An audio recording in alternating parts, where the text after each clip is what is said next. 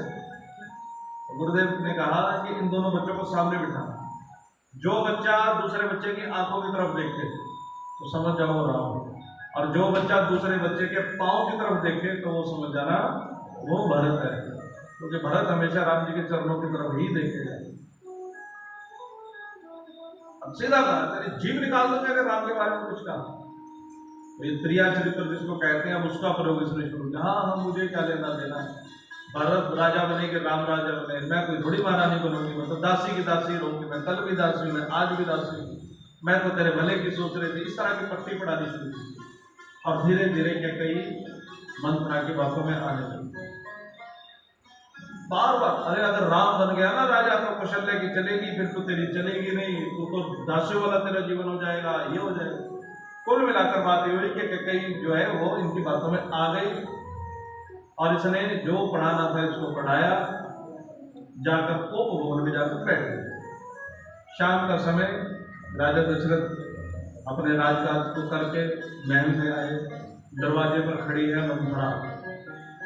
जिस व्यक्ति के दरवाजे के ऊपर घर के द्वार पर ही कुसंग खड़ा हो तो वो सत्संग करे तो करे कैसे। राजा दशरथ जा रहे थे माता कौशल्या के भवन में, उन्होंने इशारा किया महाराज इधर नहीं इधर जाए। कुसंग ने रास्ता बदलवा दिया। पहुंच गए कैकई के भवन, देखा तो कैकई नहीं, पूछा कहाँ है, कोप भवन में। को भवन दीजिए। तो राजा को लगा कि शायद मैंने बिना के कहीं से सलाह मशवरा किए हुए मैंने राम का राज्याभिषेक तय कर दिया, शायद इस बात पर थोड़ी मुझसे नाराज है। राजा गए, जाकर पूछा।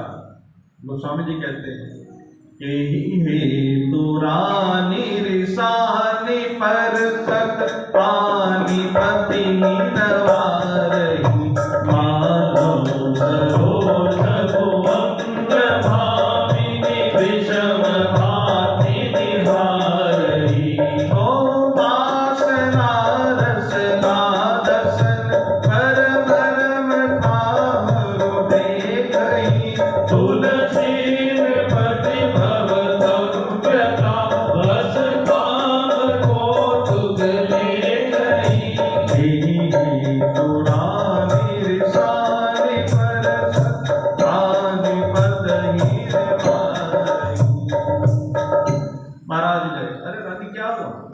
दीवार की तरफ क्या कहीं मुख करके लेटी हुई थी महारानी के लिए, हाथ लगाया, हाथ झटक दिया। फिर बड़े प्रेम से कहते हैं कि महारानी क्या हुआ, किसने तुझे कुछ लगता है तुझे कुछ बुरा कह दिया, किसने तेरा अनिष्ट किया, तुम इतने रुष्ट क्यों? अरे किसने तुम्हारा अपमान किया तुम मुझको बताओ। अगर किसी देवता या किसी राक्षस ने भी तुम्हारा अपमान किया हो तो मुझको बताना, मैं उसको भी मार सकता हूं। अरे मनुष्य, ये मनुष्य तो मेरे लिए कीड़े मकोड़े की तरह है, तो मैं कुछ नहीं समझ, तो मुझको बता किसने तेरा अपमान किया।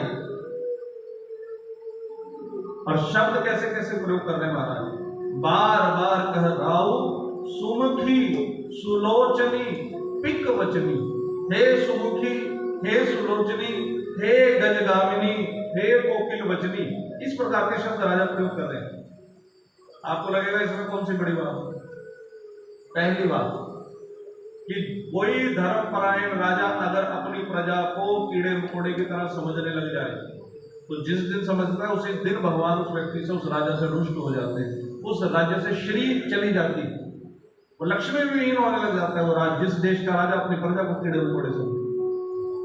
दूसरा, हमारे समाज में बहुत सारे लोग ऐसे होते हैं जिनका जीवन सार्वजनिक होता है। आमतौर पे सबका जीवन एक प्राइवेट, एक निजी जीवन है, लेकिन बहुत सारे लोग ऐसे जिनका सार्वजनिक जीवन है, उसमें एक व्यासपीठ भी आ जाती है। क्यों आ जाता है सार्वजनिक जीवन? क्योंकि हम लोगों के चरित्र को जगत देख रहा होता है। आपने अक्सर देखा होगा कि किसी देश का प्रधानमंत्री दूसरे देश के प्रधानमंत्री से जब मिलने जाता है तो उन्होंने कितनी देर तक हाथ मिलाया, कितना टाइट हाथ पकड़ा, बैठे थे तो उसकी टांगे ऊपर थी कि नीचे थी, वो सामने देख रहा था कि नीचे देख रहा था। ये एक बॉडी लैंग्वेज की एक छोटी छोटी चीज को देखा जाता है। उनका जीवन सार्वजनिक जीवन, उनका अपना जीवन कुछ नहीं। वो नाश्ते में क्या खाएंगे, वो दोपहर को खा क्या खाएंगे, वो रात को क्या खाएंगे, ये पूरे जगत को पता है। वो अपनी माँ से मिलने के लिए गए हैं तो उनके बीच में कितनी देर बातचीत हुई, कितनी देर, एक एक बात को नोटिस किया जाता है जिनका जीवन सार्वजनिक जीवन होता है। इसलिए जिनका जीवन सार्वजनिक है उनको अपने जीवन के आचरण को बहुत शुद्ध करना पड़ता है, क्योंकि उससे बड़ा प्रभाव पड़ता है। एक पति अपनी पत्नी को सुमुखी सुलोचनी गजगामिनी पिक वचनी कहे कोई बड़ी बात नहीं है, लेकिन जब एक 90 साल का राजा अपनी 85 साल की पत्नी को कहे कि तुम गजगामिनी हो, तुम सुलोचनी हो, तुम ये हो, तुम हो, थोड़ा अटपटा लगता है। क्या यही आचरण आप जगत को सिखाएंगे? थोड़ा अटपटा लगता है। महाराज ने कहा, महाराज ने किस बात को इतना दूर, कुछ बताओ तो सही, क्या तुम कुछ मांगना चाहती हो? लगता है मैंने राम का राज्याभिषेक पहले ही तय कर दिया, पिताजी किस कारण ऐसे हो रहा? तुम मांगो, तुम क्या मांगना चाहते? मैं बता देने को तैयार हूं। तुरंत क्या कहीं पलट कर बोली है, मांग मांग पे कहूं पिए कब हो ना दे हूं ले हूं। केवल हमेशा ये कहते हो मांग लो मांग लो मांग लो, आज तक कुछ दिया भी है तुमने मुझको? तुम देते कुछ नहीं हो, केवल मांग लो यही कहा करते हो। राजा मुस्कुराने लगे, राजा कहने लगे अरे तुम्हारा, अरे मेरा भोला स्वभाव है, तुमको मांगने तो मांग लो ना, और तुम तो महारानी कटरानी में आके तुमको ऐसा कह जो तुम्हारे पास नहीं है, लेकिन फिर भी तुम अगर मांगने की बात करो तो कहो क्या चाहिए। कहने लगे महाराज देने की तो बात छोड़ो, अब की बात छोड़ो, वो मेरे पुराने जो 2 वचन है वही दे दो। राजा कहने लगा तुम मुझको ताना मार रही है 2 वचनों का, तुम दो क्या, मैं तुमको 4 वचन देता हूं, मांगो क्या वचन चाहिए। और तुम जानते नहीं हमारे कुल के बारे में क्या कहा जाता है, रघुकुल रीति सदा चली आई, प्राण जाहु बरु। ये हमारा कुल है। और फिर भी महारानी, अगर तुमको ये लगता है ना कि मैं अपने वचन से मुकर जाऊंगा, तो मैं राम की सुगंध खाकर कहता हूं, तो मुझसे जो मांगेगी मैं तुमको दे दूंगा। और यही बात मंथरा ने सिखा दी कि राजा जब तक राम की सुगंध ना खा ले तब तक कुछ मांगना मत। और आज जैसे ही महाराज ने सुगंध खाई कि मैं राम की सुगंध खाकर कहता हूं जो मांगोगी वो दूंगा, अब भाषा बदल गई महारानी। सुनो हो प्राण प्रिय भाव से, अरे प्राण प्रिय, मैं तो शुरू से ही जानती थी कि मैं जो मांगूंगा मैं आपसे जो मांगूंगी वो दूंगी। तो राजा ने कहा पहले अमंगल वस्त्र बदल कर, काले रंग के वस्त्र पहनकर बैठे, जाकर श्रृंगार कर आओ। महारानी क्या कही तैयार होकर आई, कहो आप क्या मांगते हो।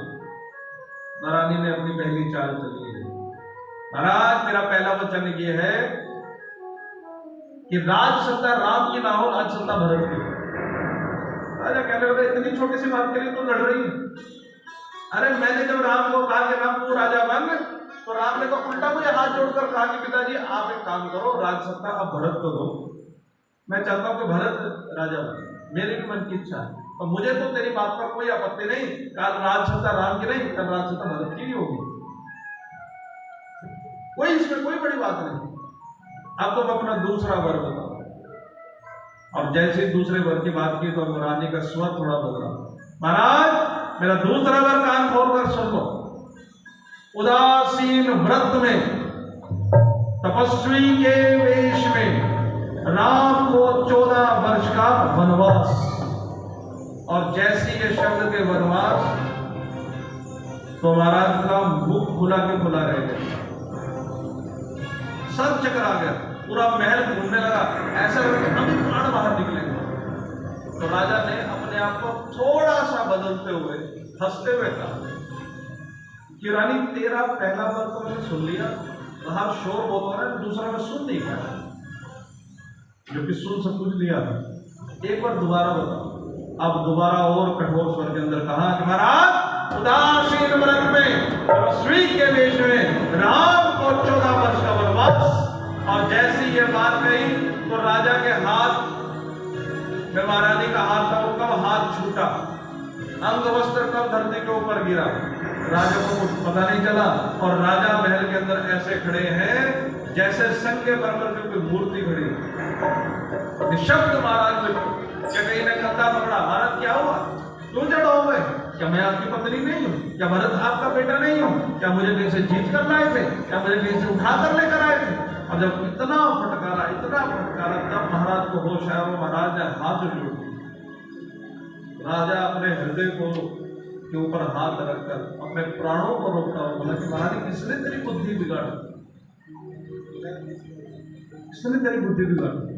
रोज तो कहते थे राम का राज्याभिषेक करो, राम का राज्याभिषेक करो, राम का राज्याभिषेक करो, आज राज्याभिषेक के बारे में तो ऐसे वचन कह रही है।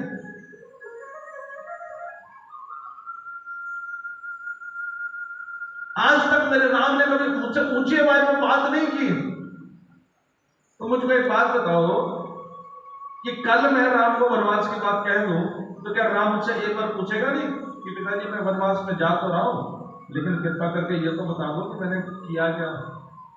और मान लो मैंने कोई पाप कर्म कर भी दिया तो मुझे उसका प्रायश्चित कैसे करना, ये मैं क्या बोलूंगा उसको, ये बताओ तो सही। अरे मैं उसका पिता हूं, कम से कम वृद्धावस्था में मेरे साथ ऐसी बात तो मत करो।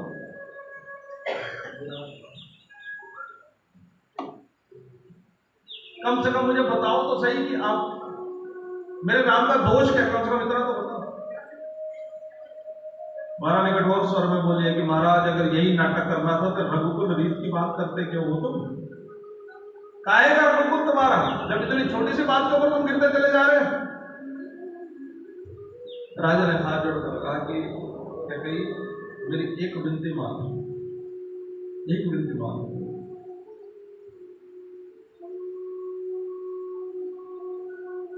इतना कठोर दंड मेरे राम को मत दो, आप इतना थोड़ा बदलाव कर दो कि वन में रहने की बजाय मेरा राम गुरुदेव वशिष्ठ के आश्रम में रहने 14 वर्ष, केवल इतना कर दो। लेकिन महारानी का हाथ राजा को लगा कि ये मानेगी नहीं। राजा ने फिर कहा, महारानी अगर तुम्हें और कुछ अलग लगता है, एक छोटा सा काम और कर सकते हैं, केवल भरत को आने दो। भरत आ जाए, भरत का राज्याभिषेक हो जाए, मैं राम के साथ स्वयं वन चला जाऊंगा। और महारानी के कई एक बात जानती थी कि अगर भरत आ गया तो ये जो भी कुचक्र मैंने रचा है ये कुछ होगा नहीं, सब धरा के धरा रह जाएगा। राजा ने अपना अंग वस्त्र लिया, महारानी के चरणों में डाल दिया कि महारानी मेरा बस, मैं तुमसे भीख मांगता हूं कि मेरा ये कहाँ मांगो। महारानी को लगा अगर इस प्रकार राजा करेंगे तो फिर तो मुझे इनकी बात माननी ही पड़ेगी। आज महाराज ने धक्का ऐसा दिया कि महाराज का सिर जाकर घूमते चलता, खून की फुहार छूटे और गरज कर कहा, प्राहोत प्राण मुनिवेश धरी, जो न राम बन जानी, मोर वरण राउर अजस मृग समझहूं मन माही। अगर प्रातः काल राम वन को नहीं गया तो मैं ऊंची अट्टालिका से कूद कर अपने प्राण छोड़ दूंगी। महाराज ने मुख पर हाथ रखा, महारानी अब तू मत मर, बस मैं समझ गया कि अंत समय तेरा नहीं, अंत समय मेरा है। आज भगवान को करके, हे विधाता ये कैसा खेल तूने मेरे साथ खेला, मैं कहाँ जाना चाहता था तूने मुझे कहाँ पटक दिया, मैं क्या सुनना चाहता था और तुमने मुझको क्या सुना दिया, मैं क्या देखना चाहता था और तुम मुझको क्या दिखा रहा है विधाता। आज भगवान शंकर से प्रार्थना करेंगे, बोले बाबा हर पिता ये बात चाहता है कि उसका बेटा उसकी हर बात माने, हर पिता चाहता है। लेकिन मैं आज आपसे प्रार्थना करता हूं कि कल मैं राम को जब वन जाने के लिए कहूँ ना, आज मेरा बेटा मना कर दे कि पिताजी मैं आपकी बात नहीं मानूंगा, मैं नहीं मानूंगा। आज सूर्यदेव से प्रार्थना करेंगे, हे सूर्यदेव कल प्रातः काल आप उगिए मत, अगर कहीं आप उदय हो गए तो मेरे रघुकुल का जो सूर्य है ना वो अस्त हो जाएगा। आज मन में यही अपराध बोध है कि मैं क्या करूं, मूर्छित होकर धरती के ऊपर गिर जाता है। जैसे जल बिना मछली तड़पती है ऐसे तड़प रहे, जैसे किसी पक्षी के पंख काट दिए गए और वो तड़पता है, तो इस प्रकार तड़प रहे हैं। बार बार राम बोलते हैं, राम राम बोलते हैं, बार बार राम बोलते हैं, फिर मूर्छित हो जाते हैं, फिर थोड़ी देर में रुकते हैं, राम राम बोलते हैं, फिर मूर्छित हो जाते हैं। प्रातः काल हुआ,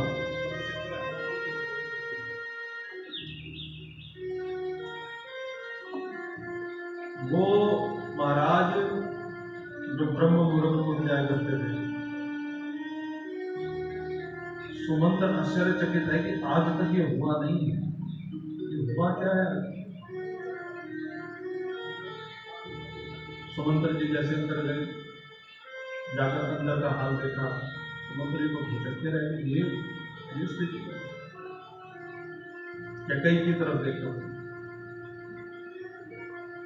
राम को बुला, सुमंत्र ने फिर महाराज की तरफ देखा, महाराज ने इशारा से राम को बुला, राम जी आए, पिताजी से पूरी बात पूछी, पिताजी क्या हुआ, पूरी घटना पता चलेगी। राम जी ने कहा इतनी छोटी सी बात, इस छोटी सी बात के लिए इतना सब हो रहा है। अरे पिताजी अब अरे माँ आप काय के लिए चिंता कर रहे, बस मैं अभी गया माता कुशल्या से मिलकर, मैं अभी बन जाने के लिए तैयार। ये है राम का धैर्य। भगवान राम के जीवन में जो जो कुछ हुआ है ना, अथवा तो भगवान कृष्ण के जीवन में जो जो हुआ, इनमें से एक भी अगर हमारे जीवन में हो जाता है ना, एक भी, तो रस्सी ढूंढते हैं लटकने के लिए। आप कल्पना करो कोई एक व्यक्ति राजा बनने वाला है और पूरे जगत का राजा बनता हो और उसको सीधा वनवास। ये है प्रभु श्री राम का धैर्य। राम कथा हमको सिखाती है कि जीवन में कितनी भी कठिन परिस्थितियां आ जाएं, जीवन में कभी धैर्य नहीं छोड़ना चाहिए। कदाचित वो केवल हमारी परीक्षा लेने के लिए आई। और एक बात मानिएगा, अगर भगवान राम का वनवास नहीं होता ना, तो भगवान राम मर्यादा पुरुषोत्तम राम नहीं बनते, वो केवल राजा राम बने रह जाते हैं। ये 14 वर्ष का जो समय था, इसलिए भगवान राम को निखारा, उनके व्यक्तित्व को निखारा। जीवन में कुछ घटनाएं हमको लगती जरूर है बुरी, लेकिन वो बुरी नहीं होती, वो हमको निखारने के लिए हुआ करती है जीवन में। आज प्रभु श्री राम माता कौशल्या के पास आए, माँ कौशल्या को पता ही नहीं कि हुआ क्या। बार बार राम जी का मुंह चूम रही, बेटा तू कुछ खा ले, आज उत्सव बहुत देर तक चलेगा ना कुछ भोजन कर ले, बाद में दिक्कत होगी। राम जी हंसने लगे, माँ राज्याभिषेक तो हो गया, पिताजी को थोड़ी जल्दी थी तो उन्होंने जल्दी कर दिया। अच्छा कब हुआ? माँ रात को ही हुआ। कब? और ये घटना कैसे? माँ पिता दीन मोहि कानन राजू, मुझे कानन राजू, कानन मैंने वन, मुझे वन का राजा, कदाचित वन में मेरी ज्यादा जरूरत थी ना माँ, इसलिए मुझे वन का राजा बना। और मैं ज्यादा लंबा समय नहीं, ज्यादा नहीं, केवल 4 और 10 वर्ष, ज्यादा नहीं, 14 भी नहीं कहा, 4 और 10, मैं ज्यादा नहीं, बरस 4 10, यही लिखा है नंबर। माँ समझ लेंगे राम, तुम हम स्त्रियों को, माताओं को मूर्ख समझते हो क्या? मुझको नहीं पता 4 और 10 कितने होते हैं, मुझको गिनती नहीं है। अब तो रघुवंशी किस मिट्टी के बने हो तुम? 14 वर्ष का वनवास मिल गया और तेरे मुंह के ऊपर, तेरे चेहरे पर कोई शिकन नहीं, कैसे संभव है? मुझे पूरी घटना बताओ, पूरी घटना बताइए। अब माता कौशल्या का चरित्र यहाँ दिखाई देता है। अगर और कोई माँ होती ना, और क्या कहीं से लड़ने के लिए चल जाती तो हिम्मत कैसे मेरे बेटे को वन भेजने की? वो है कौन? लेकिन कौशल्या राम जननी है। अगर राम जी धैर्यशाली है तो माँ कौशल्या भी। माता कौशल्या ने राम जी को सीधा कहा, राम अगर ये वचन तेरे पिता का होता तो मैं लड़ने के लिए जा सकती थी, क्योंकि संतान के ऊपर पिता से ज्यादा अधिकार माँ का होता है। लेकिन ये कैकेयी ने कहा है, और कैकेयी मेरी सोच नहीं है, कैकेयी तेरी माँ है, मुझसे ज्यादा दूध कैकेयी ने कहा है। इसलिए अगर कैकेयी ने कहा है तो वन जा, तो राम तू वन जा। मूर्छित होकर धरती के ऊपर गिर गए। सीता जी दौड़ी दौड़ी आई, स्वामी क्या हुआ? माँ क्या हुआ? राम जी ने कहा, सीता जी बड़ी विकट परिस्थिति है, बहुत विकट परिस्थिति है। पिताजी माँ कैकेयी के भवन के अंदर मूर्छित पड़े हैं और माँ की स्थिति तुम देख रहे हो। मुझे 14 वर्ष वन में जाने की आज्ञा हुई है, मैं वन में जा रहा हूं। और हाँ रानी सीता, तुम्हें मैं काम देकर जा रहा हूं। मैं 14 वर्ष के बाद जब वन से वापस आऊंगा, मुझे मेरे माँ और मेरे पिताजी दोनों जीवित चाहिए, उनका ख्याल रखना होगा। और जब मेरी माँ रोए तो उनको मेरी पुरानी कथाएं सुनाना होगी। मेरी माँ को ठीक रखना बिल्कुल। सीता जी कहने लगे, तुम किसको कह रहे थे? क्या मुझे नहीं लेकर जाओगे? राम जी ने कहा, तुम वन में क्या करोगे जाके? वहां पर वन कोई महल थोड़ी, और तुमने तो हमेशा महलों में रहने वाले। सीता जी ने राम जी को एक बात कही कि जिय बिनु देह नदी बिनु बारी, कैसे नाथ पुरुष बिनु नारी।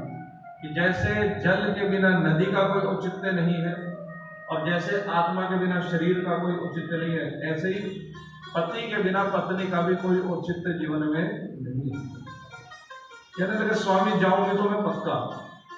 अब निर्णय आप करिए कि आप मेरे शरीर को भी लेकर जाना चाहते हो या केवल मेरी आत्मा को लेकर जाना चाहते हो, निर्णय आप। राम जी ने कहा, ठीक है सीता जी, फिर आप तैयार हो। अभी सीता जी के और राम जी की बातचीत चली रही थी, इतने में लक्ष्मण जी आ गए। भैया मुझे नहीं लेकर जाओगे? लक्ष्मण जी को कहने लगे, तुम क्या करोगे? लक्ष्मण जी कहने लगे, भैया मुझको छोड़ोगे? अरे मैंने तो आंखें आपके चरणों में खोली थी। क्योंकि लक्ष्मण जी का जब जन्म हुआ तो लक्ष्मण जी ने आंखें नहीं खोली और केवल रोए, न दूध पिए, बस केवल रोए, केवल रोए। गुरुदेव के पास लेकर गए, ये इतना रो रहा है इसलिए तो आंखें तक नहीं खोली है, दूध नहीं पी रहा। गुरुदेव ने आंख बंद करके ध्यान लगाया कि ओहो ये तो शेषनाग है, एक काम करो, इनको ले जाकर राम जी के चरणों में लिटाओ। लक्ष्मण जी को राम जी के चरणों में लिटाया गया। राम जी के पांव का अंगूठा लक्ष्मण जी ने अपने मुंह में डाल दिया, चूसने लगे और तुरंत आंखें खोली, चुप हो गए, रोना बंद हो गया। कहने लगे, भैया मैंने तो आपकी अपनी आंखें ही आपके चरणों में खोली, आप मुझे जाने से मना कर रहे, मैं तो जरूर जाऊंगा चाहे कुछ भी हो जाए। राम जी ने कहा, ठीक है तो फिर जाओ, माता को उससे आज्ञा लेकर आओ। लक्ष्मण जी माँ के पास गए, और ये भोली माँ ऐसी है कि इसको भी नहीं पता कि हुआ क्या। लक्ष्मण जी से पूछा कि बेटा ये बाजे इतने बंद हो गए, क्या हो गया, कोई तिथि बदल गई क्या? लक्ष्मण जी कहने लगे माँ तिथि नहीं बदली, अयोध्या की किस्मत ही उजड़ गई। क्या हुआ बेटा? पूरी घटना बताइए, पूरी घटना। लक्ष्मण जी बोले माँ ऐसे ऐसे हुआ। जैसे बोले माँ ऐसे हुआ, तो माता सुमित्रा ने क्या कहा, माँ कौन माँ? कौन माँ? तो तुम मेरी माँ, मैं तेरी माँ नहीं। लक्ष्मण जी तो अचरज में पड़ गए, मेरी माँ अगर आप नहीं हो तो आप मेरी माँ है कौन? माता सुमित्रा कहने लगी कि लक्ष्मण मैं इस शरीर की माँ कितने साल तेरे साथ रहूंगी, 10 साल, 20 साल, 30 साल, 50 साल। अपने स्वरूप को ध्यान कर, तो शेष नाम है। अब तेरी माँ मैं नहीं, तेरी माँ सीता है, और तेरे पिता जो है वो भगवान राम है। अपने स्वरूप को तू याद कर। अब कल्पना करो, एक माँ अपने बेटे को कह रही कि तू वन जा और जाकर प्रभु श्री राम की सेवा कर। एक माँ स्वयं कह रही है। एक वो माँ हमारे देश की है जिसने अपने बच्चों को तैयार की, जाओ जाकर हिंदू धर्म की रक्षा के लिए अपने प्राण न्यौछावर करो। एक वो माँ जो अपने बच्चों को बॉर्डर पर भेजती कि जाओ बेटा देश के लिए मर खप जाओ, लेकिन हमारा देश सुरक्षित रहना चाहिए। 15 अगस्त है, स्वतंत्रता दिवस है। हमारे देश की माताओं ने हमको, उनकी शक्ति ने ऐसे जवान पैदा किए कि जिन्होंने देश की रक्षा के लिए अपने प्राण छोड़े। बिना खड़ग और बिना ढाल के आजादी नहीं मिला करती, केवल किताबों में मिलती।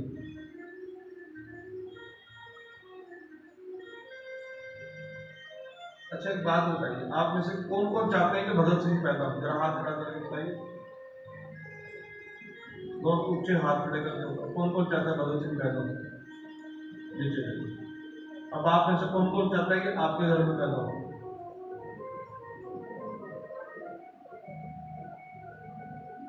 अगर ऐसा है तो बहुत अच्छा, लेकिन स्थिति ये ऐसे नहीं है।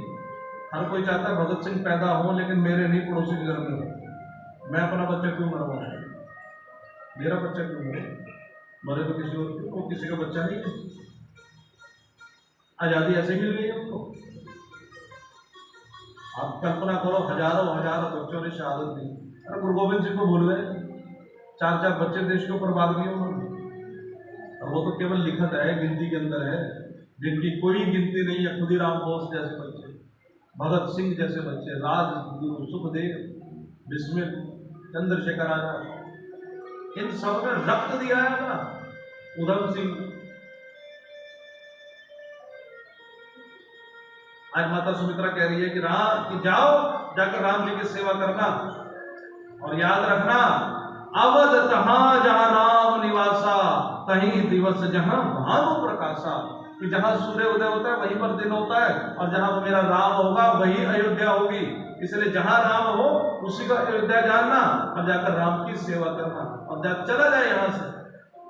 अयोध्या तेरी किस्मत कितनी रूठी हुई है तुझसे कि राम तुझको छोड़कर जा रहा है। और एक बात याद रखना लक्ष्मण, सपने में भी तेरे मन के अंदर ये बात ना आ जाए कहीं भी राम जी की सेवा का कुछ चूक मत जा, स्वप्न में भी।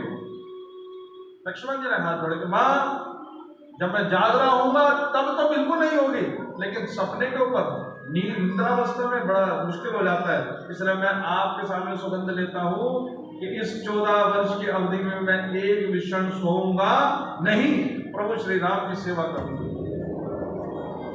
14 वर्षों तक लक्ष्मण जी सोए नहीं है।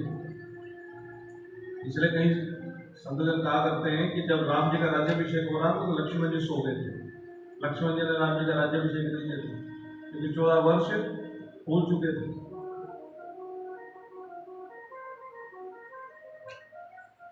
हमारी स्थिति बड़ी विकट है इस समय। अच्छा मुझे एक बात बताएं, साधु होना अच्छी बात है कि बुरी बात है? जिनको लगता है साधु होना अच्छी बात है जरा हाथ खड़ा करके बताइए, जिनको लगता है साधु होना अच्छी। तो ये बताइए आपके बच्चों में से कोई एक साधु बन जाए चलेगा? बताइए, इसको लगता है कि हमारा बेटा साधु बन जाए? जरा हाथ खड़ा कर। हमारा बेटा शराबी बन जाए, हमारा बेटा जुआरी बन जाए, हमारा बेटा अय्याज बन जाए, शराब की बोतल पिए, बोतल हमारे सिर पर फोड़े, चले बहुत बढ़िया। और हमारा बेटा कह दे कि माँ मैं संन्यास धारण करना चाहता हूँ, तो सारे खानदान को इकट्ठा कर लेंगे, बेटा तू पी, खूब पी, बोतल सिर में मारा मारे, बस ठीक है, तू बस साधु ना हो। हंसने की बात नहीं है, सोचने की बात मैं कह रहा हूँ। मैं ये नहीं कहता कि आप अपने बच्चों को साधु बनाओ, बिल्कुल नहीं कहता, लेकिन आप अपने बच्चों को शिक्षा तो अच्छी दो, कुछ तो सिखाओ उसको। स्थिति है कि हमने खुद सिखाओ तो बच्चों को सिखाएं। इसलिए मैं हमेशा सबसे प्रार्थना करता हूं कि कम से कम अपने बच्चों को सप्ताह में एक दिन किसी ना किसी महापुरुष की कथा जरूर सुनाएं। अब आपको खुद नहीं पता कथा, तो आज मोबाइल तो सबके हाथ में, उसका सदुपयोग भी कर लेना चाहिए कभी। 2 + 2 4 होते हैं, आपको किसने बताया? किसने बताया? आपके टीचर ने बताया ना। और उसको किसने बताया? उसके टीचर ने बताया। ऐसे ही हमारे महापुरुषों की कथाएं हमको भी तो अपने बुजुर्गों से सुननी चाहिए। अब हमने सुनी होंगी तब हम अपने बच्चों को सुनाएंगे। ये कथाएं इसीलिए तो है क्योंकि आपने अगर नहीं सुनी तो याद कर लो उनको। अपने बच्चों को वो कथाएं सुनाने का वो दोबारा आइए, उसको नियम बनाइए, सप्ताह में कम से कम एक तो सुनाई देंगे। बच्चों को कुछ मंत्र सिखाइए, बेटा ये बोल के दिखाओ। और ये जिम्मेवारी खास तौर से जो दादा दादी और नाना नानी जो है यहाँ, उनकी जिम्मेवारी है ये पहले।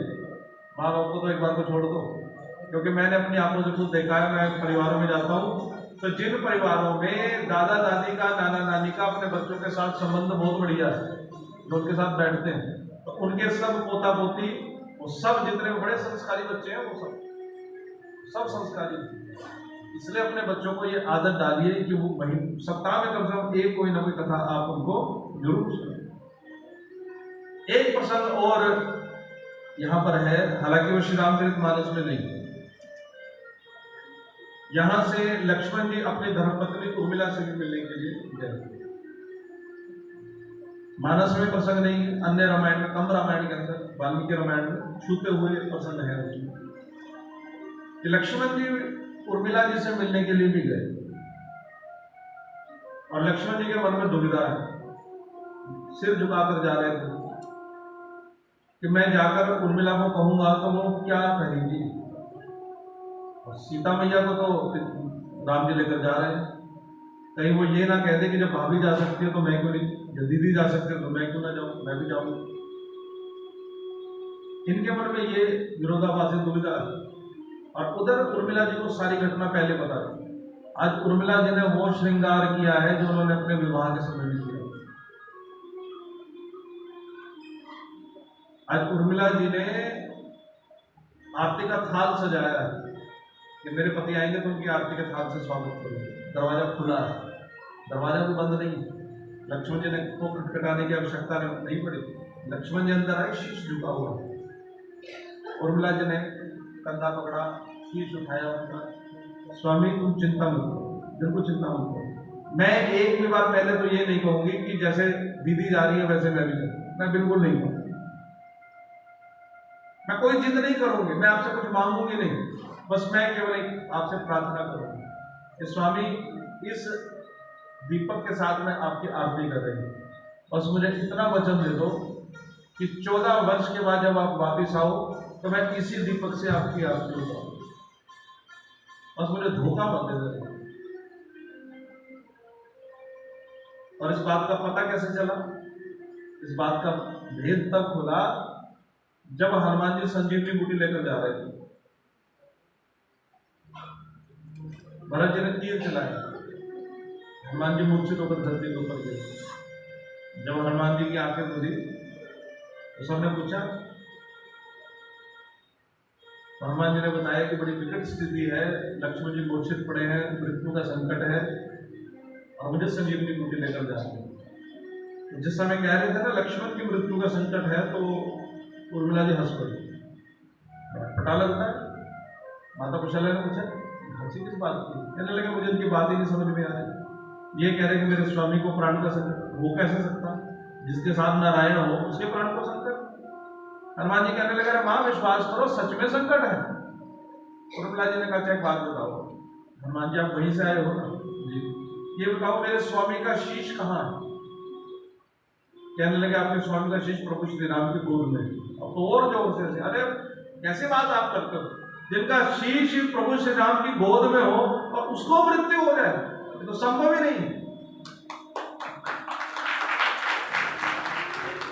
कहने लगे, आप ये बात इतने दावे से कैसे कह सकती हो? माता उर्मिला ने कहा कि मेरा दिया मुझे इस बात की गवाही दे रहा है कि मेरे स्वामी बिल्कुल सुरक्षित हैं। एक बात इसकी लोट डगमगाई नहीं है। जानते हो कि मेरे पति बिल्कुल सकुशल हैं, बिल्कुल सुरक्षित हैं। देखिए ये नियम है कि एक पत्नी कैसी है वो कब पता चलता है? धीरज, धर्म, मित्र और नारी, आपतकाल परखिए चारी। इन चारों का पता तभी लगता है कि जब जीवन में मुसीबत आए, जब विपत्ति हो जाए। एक बार एक लड़का अपने पिता को कह रहा था, कहने लगा, पापा मेरे दोस्त तो बहुत बढ़िया बढ़िया, ऐसा है वैसा है, मैं अपने दोस्तों के साथ इतना मस्ती में रहता हूँ, ये है। पिता ने कहा, अच्छा एक बात कर, एक काम कर। अब रात के 10-11 बज रहे थे। कहने लगा, तो अपने दोस्त को फोन कर कि मैं मुसीबत में हूँ, जरा मेरी हेल्प करने के लिए। उसने 10 बजे फोन किया, दोस्तों ने आनाकानी करनी शुरू कर दी। 4-5 को फोन किया, किसी ने बात नहीं मानी। उसने कहा, अब मैं तुझे अपना दोस्त दिखाता हूँ। अपने दोस्त को, मित्र को फोन किया, कहने लगा, भाई मैं परेशानी में तेरे पास आ रहा हूँ।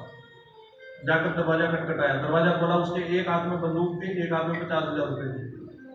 कहते ये क्या? कहने लगा कि दो ही संकट होते हैं, अगर धन का संकट है तो पैसे पड़े जा अपना काम चला, और अगर कोई वैसा संकट है तो बंदूक है, चल कहाँ चलना है।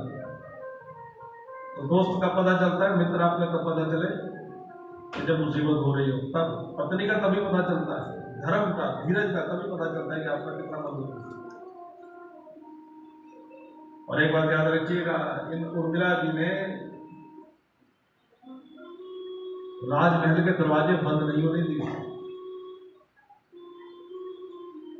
भगवान राम ने तो केवल मर्यादा पुरुषोत्तम बनने के बाद केवल एक कलश स्थापित किया, केवल एक कलश। लेकिन ये रघुवंश को अगर पूरे जगत में दिखाया है तो ये जनक राजा की बेटियों ने दिखाया है, ये बेटियों ने जो करके दिखाया। आप कल्पना करो इस बात का कि चलिए सीता जी की बात हम सब लोग करते हैं, सीता जी राम जी के साथ। आप उर्मिला जी का तो धैर्य देखो कि 14 वर्ष की अवधि तक माता उर्मिला जी ने भवन के दरवाजे बंद होने नहीं दिए, रोशनी की कमी नहीं होने दी घर के अंदर, सबको बड़े अच्छे से संभाला है इन्होंने। चलिए उर्मिला जी को भी छोड़ देते हैं। कभी कभी पति फौज में हो तो पत्नी फिर भी सोच लेते कि मेरे स्वामी सेवा करने गए, आ जाएंगे। पत्नी आंखों के सामने हो और वो साधु बना रहे तो आप मांडवी जी का सोचो, आंखों के सामने पति की दूर थोड़ी, कुछ किलोमीटर की दूरी पर तो है, साधु है, साधुओं वाला जीवन है, उनका सोचो क्या त्याग रहा होगा माता मांडवी। उनका छोड़ो, सुख कीर्ति, वनवास के 12 साल हो चुके थे। एक बार माता कौशल्या सो रही थी, ऐसा लगा कोई ऊपर चहलकदमी कर रहा है, ऊपर गए देखा सुख कीर्ति घूम रही। अरे तुम इतनी रात को शत्रुघ्न कहा है? कहने लगे, माँ 12 साल से देखा नहीं है, पता नहीं कहाँ। अरे 12 साल से आया ही नहीं घर पे। रात के समय शत्रुघ्न जी को बुलाया, तुम पागल हो गए, 12 वर्ष से तुम घर पर नहीं है। शत्रुघ्न जी कहने लगे, माँ भैया को वनवास हुआ, बड़े भैया लक्ष्मण जी तो सेवा में चले गए, बड़े भैया भरत जी साधु बन गए, तो क्या राज, ये सब राज का राज्यसभा ये मेरे लिए, मैं कलंकित हूँ इस राज्यसभा के लिए। मैंने भी निर्णय किया है कि जैसे भैया लक्ष्मण 14 वर्ष से भैया राम की सेवा करेंगे, इन 14 वर्ष तक मैं भी सेवा करूंगा भैया पर। ये है राम जी का परिवार। इसलिए इसमें जितना महत्व इन चारों भाइयों का है उससे ज्यादा उन चारों बेटियों का भी है। लेकिन उन चारों बेटियों की परवरिश किस प्रकार हुई, इस बात पर भी ध्यान देना चाहिए। कि राजा जनक ने अपनी बच्चियों को क्या संस्कार दिए और हम क्या संस्कार दे रहे हैं कि निर्णय आप करें। मैं नहीं बताऊंगा कि आपको क्या करना है, उससे ज्यादा आपको पता है। आप अपनी बेटियों को क्या संस्कार दे रहे हो आप स्वयं सोचें। आपको कहने में सुनने में थोड़ा बुरा लगेगा, लेकिन वृद्धाश्रम जितने खुल रहे हैं ना, वो बेटों की वजह से नहीं है। समझ रहे हैं इस बात कि जब तक उस बच्चे की, उस लड़के की शादी नहीं हुई तब तक उसके माता पिता वृद्धाश्रम में नहीं गए थे। मैं ये तो नहीं कहता कि सारी गलती बेटियों की, बहुओं की होगी उस समय, लेकिन उनके बाद ही जाते हैं, शादी से पहले कोई नहीं जाता। तो बात है कि आप संस्कार कैसे दे रहे हैं। आपने एक बात सुनी, कल भी मैंने कथा में कहा था कि अपनी बेटी के घर का पानी भी नहीं लोग पीते थे। तो किस लिए? वो ऐसा कोई मना नहीं था कि वो पानी पिएंगे नहीं तो कुछ हो जाएगा, वो सिर्फ इसलिए होता था कि बेटी के घर का पानी में नहीं पीना, इसका मतलब उसके जीवन में दखलंदाजी देनी नहीं है। इसका मतलब ये पानी पीने वाली कोई बात नहीं है, ये हमको समझाने के लिए केवल। अब क्या पति पत्नी की लड़ाई पहले नहीं होती थी क्या? आज से 20 साल पहले क्या लड़ाई होती नहीं थी? तब भी होती थी। क्या उससे 50 साल पहले उनके बीच में अनबन तब भी नहीं होती थी? होती थी। तब तो इतने ज्यादा तलाक नहीं होते थे, संबंध विच्छेद होते ही नहीं। और आपकी जानकारी के लिए बताओ, हमारे पूरी व्याकरण में संबंध विच्छेद शब्द तो है, लेकिन तलाक वाला कोई शब्द नहीं कि पति पत्नी के बीच का जो संबंध विच्छेद है वो शब्द ही नहीं है हमारी व्याकरण के अंदर। और जबकि रिश्ते उस समय घर के बड़े बुजुर्ग किया करते थे, ना लड़के को पता होता लड़की कैसी है, ना लड़की को पता था लड़का कैसा है, और तब भी संबंध चलते थे। अब 9 बजे लड़ाई होती है, 9:05 के बाद मम्मी के पास फोन जाता है, 10 बजे लड़की पैकिंग कर रही होती है कि चलो अपने घर। और अंत में मुसीबत किसके लिए होती है? बेटे के लिए, उस बहू के लिए ही होती है। अपने रिश्तेदारों को कहने के ऊपर वो फिर कैसे कैसे क्या क्या, पता ही आप देखते ही हो सब क्या क्या होता है। लड़के का इतना नहीं बिगड़ रहा होता उस समय, परिवार की बातों में आने के बाद लड़कियां कर तो जाती हैं उस समय, और उनका मिसयूज करने वाले वो कर भी जाते हैं। कल्पना करें कि हम अपने बच्चों को क्या परवरिश दें, ये निर्णय हमको करना है। अगले दिन का प्रातः काल है, प्रभु श्री राम वन जाने के लिए तैयार है। राजा दशरथ के पास आकर बैठे हैं। राजा दशरथ ने एक बात पूछी कि राम, मैंने सुना है कि तू भगवान का अवतार है कि नहीं है तू जाने, लेकिन सुना है, लोग कहते हैं कि तू भगवान का अवतार। एक बात मुझे बताओ, अगर कोई व्यक्ति और कोई अपराध करे और उसका दंड किसी और को मिले, क्या ये ठीक है? राम जी ने कोई जवाब नहीं दिया। राम को एक काम कर, तू विद्रोह कर दे, तू प्रजा को इकट्ठा कर ले। मैं जानता हूं प्रजा तुझसे बहुत प्रेम करती है, तू विद्रोह कर और राजसत्ता मुझसे छीन ले। तभी क्या कई तमक कर आई, बलकर वस्त्र, आभूषण, मालाएं इत्यादि। ऋषियों के आभूषण तो मालाएं होती, बर्तन कौन से? कमंडल इत्यादि, जो ऋषियों के वस्त्र, ऋषियों के बर्तन और ऋषियों के आभूषण, ये तीनों सामने रखते। तो लो राम, ये तेरे पिता मानने वाले नहीं है, भले तुम्हारे रघुकुल की कीर्ति बिल्कुल समाप्त हो जाए, लेकिन ये नहीं मानेंगे, ये तुमको रोकते रहेंगे, रोकते रहेंगे, रोकते रहेंगे। तब वन जाने की तैयारी करो। आज भगवान राम, लक्ष्मण जी, सीता जी एक रथ के ऊपर बैठे हैं, सुमंत्र जी रथ को चला रहे हैं, पूरे अयोध्या के लोग पीछे पीछे दौड़ रहे हैं, पीछे पीछे दौड़ रहे हैं।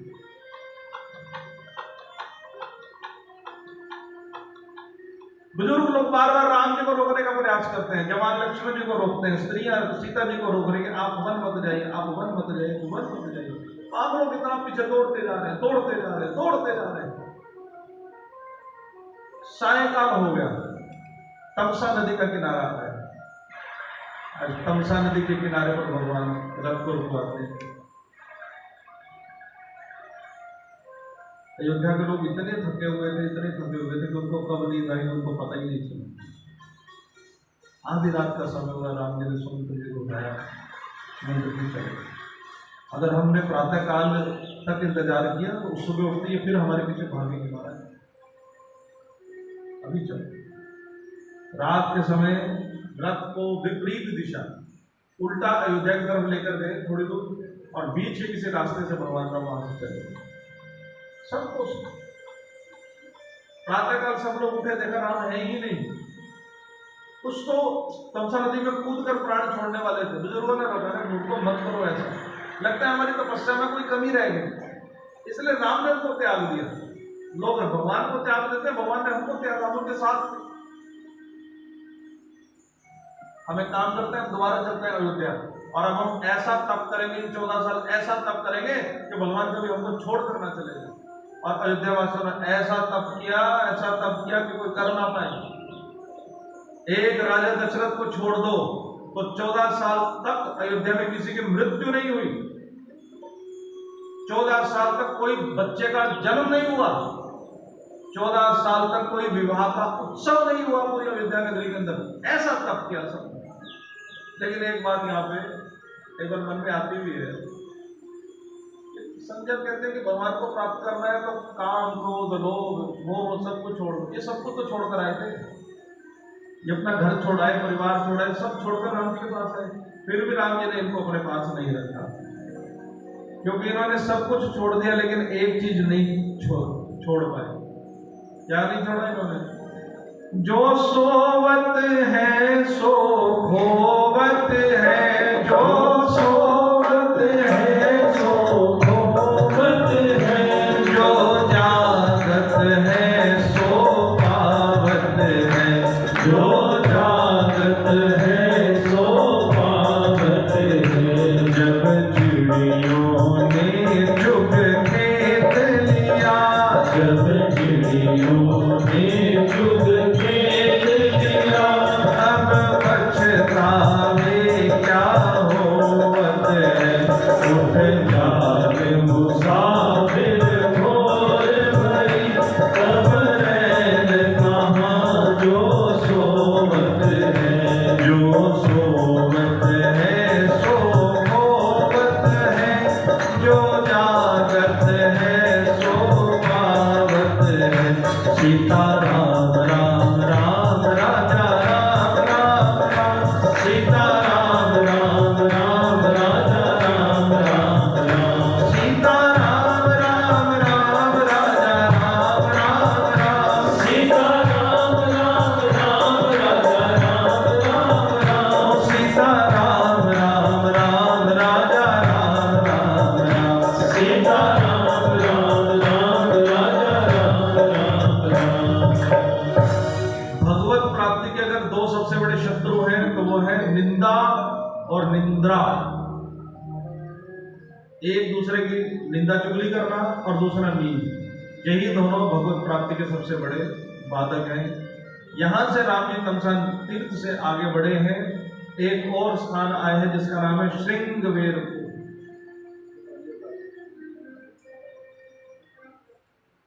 नाम है श्रृंगवेर। श्रृंगवेरपुर का राजा है निषाद, और निषाद राम जी का है परम मित्र। आज जैसे इसको पता चला कि प्रभु श्री राम आए, प्रभु श्री राम आ गया, तो गले में ढोल डालकर हो पूरे जगत के अंदर शोर मचा रहे कि मेरे राम आए, मेरे राम मुझसे मिले, मेरे प्रभु श्री राम मेरे यहाँ पर आए, मेरे यहाँ पर आए। आज राम जी जैसे उस गंगा नदी के किनारे पर आए, तो निषाद राजा ने कहा महाराज एक काम करो, आओ मेरे नगर में ले चलो आप। लक्ष्मण जी हंसने लगे, नगर? ये 2-3 झोपड़ियों के, ये तो तेरा गांव भी ठीक से नहीं, तो उसको नगर कह रहा है? कहने लगा महाराज लक्ष्मण जी आप किस दुनिया में जी रहे हो? याद करो आपकी माता सुमित्रा ने क्या कहा था, अवध तहाँ जहाँ राम निवासु, और नहीं दिवस जहाँ भानु प्रकाशु, कि जहाँ राम वही अयोध्या, और जहाँ सूर्य का प्रकाश वही दिन। आप बुरा ना मानना लक्ष्मण जी, लेकिन अब आपकी अयोध्या जो है वो गांव बन गई, और मेरा छोटा सा गांव अयोध्या नगरी बन गया, फिर मेरे राम यहाँ पर आए। ये नाम रामलीला भवन है, लेकिन रामलीला भवन ये बनेगा कब? जब मेरे राम यहाँ पर आकर बैठेंगे। आज अपने गले में ढोल बांधा और गा रहा है, रघुकुल में सूर्य समान हो तुम, रघुकुल में सूर्य समान हो तुम, राजा राम तुम्हारे जय जय हो, राजा राम तुम्हारी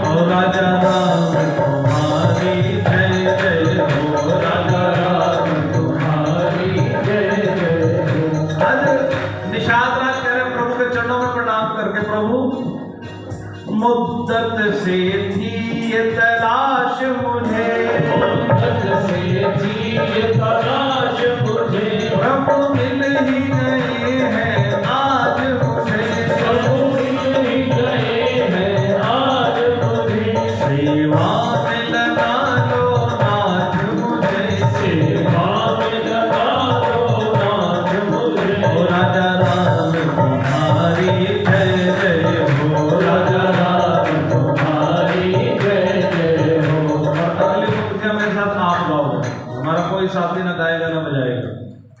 अब देखते हैं आवाज रामलीला के बाहर तक जाती है कि नहीं जाती, पूरा चल जाएगा। इसलिए सब मेरे साथ ऊंचे स्वर में गाइएगा राम जी के लिए। एक विनती मेरी स्वीकार करो, एक विनती मेरी स्वीकार करो, अब नाथ मेरी एक बार सुनो, मेरे मन का अंधेरा दूर करो, और राजा राम तुम्हारी जय जय हो, राजा राम तुम्हारी जय जय हो, राजा राम तुम्हारी जय जय हो, राजा राम तुम्हारी जय जय हो। आज भगवान राम बिल्कुल गांव के बाहर एक वृक्ष के नीचे बैठे हैं, क्योंकि राम जी का प्रण है ना कि किसी गांव में किसी नगर में कहीं जाना नहीं, वनवास है, वन का ही वास है। आज राम जी एक वट वृक्ष के नीचे बैठे हैं। जैसे ही श्रृंगवेरपुर के लोगों को पता चला कि राम जी आए हैं, सब लोग राम जी के लिए कुछ ना कुछ भेंट लेकर आए। जैसे आप लोग कथा में आते हो तो कुछ ना कुछ कोई फल लेकर आ रहे हो। नियम है कि हम कभी भगवान के मंदिर में जाएं तो कभी खाली हाथ नहीं जाना चाहिए। आज सब कुछ ना कुछ लेकर आ रहे हैं। अब गांव के वन के रहने वाले लोग, कोई वन से लकड़ियां काट कर लाया, उसने राम जी के चरणों में लकड़ियां चढ़ा दी। कोई वन से फल तोड़कर लाया, उसने फल चढ़ा दी। कोई सब्जी लेकर आया, उसने सब्जी चढ़ा दी। कोई खरगोश मार कर लाया, उसने खरगोश चढ़ा दिया। कोई मछली मार कर लाया, उसने राम जी के चरणों में मछली चढ़ा दी।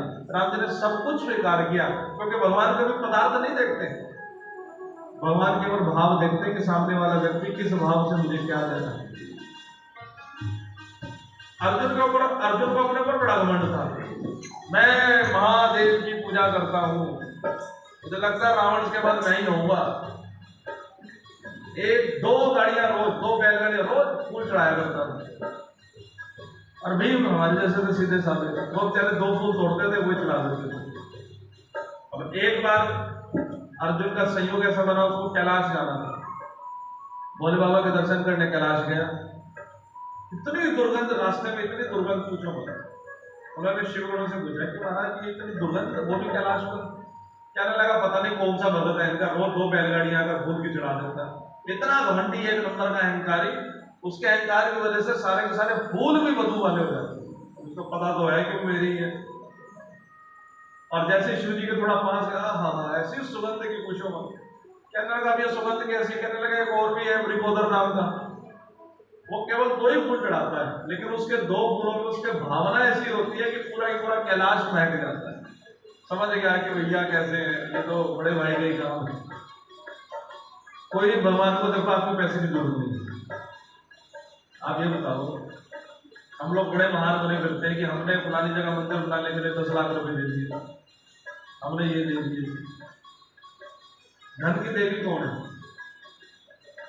कौन है जी? लक्ष्मी जी। और वो कहाँ बैठती है?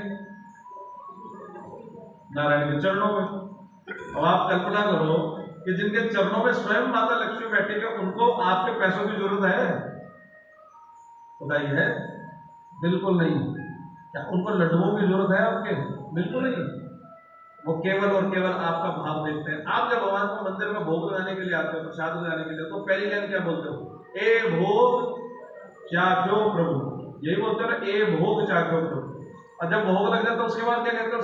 सब लोग प्रसाद लेकर जाना भाई। कभी ऐसा कहा कि ए प्रसाद चाख्यो प्रभु, कभी कहा? और बाद में किसी कहा कि सब लोग भोग लेकर जाना, कभी ये कहा? नहीं कहा। क्योंकि जब हम लेकर जाते हैं तो भोग होता है। भोग मैंने भोग विलास, हम अपने जीवन से कुछ ना कुछ धन इकट्ठा करके वो भोग भगवान को देते हैं। भगवान क्या करते हैं, उस भोग में से अहंकार को चुरा लेते हैं, अहंकार को खत्म कर देते हैं। और जब अहंकार भोग में से खत्म होता है तब क्या बनता है, तब वो प्रसाद बनता है। इसलिए माताएं जितनी मर्जी कोशिश कर ले, जो कड़ी चावल का मजा भंडारे में आता है वो घर में आ ही नहीं सकता। आप जितना भी प्रयास कर लो, क्यों? क्योंकि वो भगवान को भोग लग कर आता है। अब जिस दिन आप वही भोग भगवान को पहले दोगे ना, प्रभु ये भोग आप खाओ, आपकी कृपा से मुझे भोजन मिला है, उस दिन उसके बाद उसका प्रसाद का स्वाद देखना वो भंडारे वाले से भी ज्यादा होगा। आज अगले दिन का प्रातः काल राम जी ने वही विश्राम किया, गंगा पार कर ली। अब भगवान के एक बहुत बड़े भक्त का यहाँ पर प्रवेश होता है, नाम है केवट जी महाराज का। क्या बोलिए केवट जी महाराज की जय। पूरे महाराज से मुझे सबसे अच्छा प्रसंग कोई लगता है तो मुझे केवट जी जैसा लगता है। जीवन अगर हो तो केवट जी जैसा हो जाए बस, और कुछ मिले ना मिले, लेकिन राम जी के चरण दोनों को मिल जाए, और कुछ नहीं चाहिए। ये केवट कौन? ये केवट गांव का बिल्कुल देहात, बिल्कुल अनपढ़ व्यक्ति, बिल्कुल अंतिम पंक्ति में खड़ा हुआ व्यक्ति है। जहां तक कोई सरकार नहीं पहुंच पाई, जहां तक कोई राजा का कोई व्यक्ति नहीं पहुंच पाया, ये उस पोजीशन के ऊपर खड़ा हुआ व्यक्ति गांव में। आज ऐसे केवट व्यक्ति के पास जाकर राम जी हाथ जोड़कर कह रहे हैं कि भैया केवट, गंगा पार करनी है, नाव मिलेगी क्या? और केवट ने तुरंत मना कर दिया कि नहीं मिलेगी, नहीं दूंगा नाव। अच्छा, अगर मान लो आपने कि जाना हो, बाहर रिक्शे वाला हो कोई, तो आप रिक्शे वाले को कैसे बुलाते हैं? और रिक्शा इधर आ, जैसे उस बेचारे का नाम ही रिक्शा हो, और रिक्शा इधर आ। और रिक्शे वाला आता है, वो अपने गमछे से सीट जाता है, बैठो बाबू जी, कहाँ जाना है? वहां जाना है, कितने पैसे? फिर मोल भाव आप करते हो ना? कैसे बुलाते हैं उसको? ए रिक्शा। अब केवट की परिस्थिति समझिए, केवट को आज तक किसने कहा ओ केवटिया इधर आ जा, ओ ए अबे, इस तरह के जो हम शब्द कहते हैं तो बुरे, उससे आज ऐसे व्यक्ति को जीवन में पहली बार किसी व्यक्ति ने कहा भैया केवट जरा गंगा पार करवाओगे क्या? आज जब इसने इतने सम्मान से बोला तो इसने आंख बंद कर ध्यान लगाया, फिर घोर आवाज भगवान आए मेरे सामने, भगवान ही है। इतने ऐसा प्रभाव करके भगवान का ही हो सकता है, सामान्य व्यक्ति का नहीं होता। लेकिन इसने भी खेलने का मन किया, उसने कहा प्रभु मैं नहीं बिठाऊंगा। भाई क्यों नहीं बिठाऊंगा? कहने लगे इसने नहीं बताऊंगा प्रभु, क्योंकि मैं आपका मर्म जानता हूं। राम जी सीता जी की तरफ देखने लगे, देखा मेरा मर्म बड़े बड़े साधु नहीं जानते। एक बार प्रवेश जी के लिए जरा ताली बजाकर गाइए सब लोग, श्रीमन नारायण नारायण नारायण, श्रीमन नारायण नारायण नारायण, भगवान नारायण नारायण नारायण, भगवान नारायण नारायण नारायण, श्रीमन नारायण नारायण नारायण, श्रीमन नारायण नारायण नारायण, भगवान नारायण नारायण नारायण, भगवान नारायण नारायण नारायण, श्रीमन नारायण नारायण नारायण, श्रीमन नारायण नारायण नारायण, श्रीमन नारायण नारायण नारायण, श्रीमन नारायण नारायण नारायण, श्रीमन नारायण नारायण नारायण, श्रीमन नारायण नारायण। प्रवेश जी भागवत कथा करते हैं, और संयोग हम दोनों का ऐसा है कि हम दोनों ने बिल्कुल एक साथ ही कथा करनी शुरू की थी। मेरी पहली श्री राम कथा नहीं, मेरे जीवन की पहली श्री राम कथा और प्रवेश जी के जीवन की पहली भागवत एक ही दिनों के अंदर सन 2018 में हम लोगों ने बिल्कुल एक साथ शुरुआत की थी। आइए प्रसंग के ऊपर आते हैं। केवट जी महाराज सीधा राम जी को कहते, अरे मैं आपका सारा मर्म जानता हूँ, इसलिए रास्ता नहीं दूंगा, इसलिए नाव नहीं दूंगा।